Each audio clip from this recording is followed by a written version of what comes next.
വിശുദ്ധ ബൈബിളിലെ ഒബാദിയ പ്രവാചകന്റെ പുസ്തകത്തിൻ്റെ ആമുഖം. 21 വാക്യങ്ങൾ മാത്രമുള്ള ഈ ചെറിയ പുസ്തകത്തിൻ്റെ അകത്തുനിന്നോ പുറത്തുനിന്നോ ഗ്രന്ഥകർത്താവിനെ പറ്റി പേരല്ലാതെ മറ്റൊരു വിവരവും ലഭ്യമല്ല.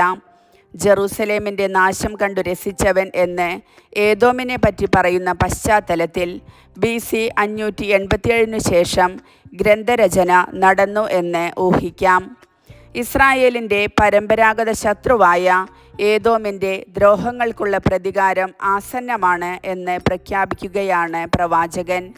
യാക്കോബിൻ്റെ പതനത്തിൽ സന്തോഷിച്ച ഏദോം അന്യാധീനമാകും. ഏദോമിൻ്റെ മല തകർക്കപ്പെടും. കർത്താവിൻ്റെ ദിനം ആഗതമാകുമ്പോൾ അവിടുന്ന് ജനതകളെ ശിക്ഷിക്കുകയും ഇസ്രായേലിന് രക്ഷ നൽകുകയും ചെയ്യും.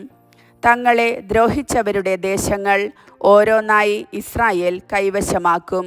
ആധിപത്യം കർത്താവിൻ്റേതാകും.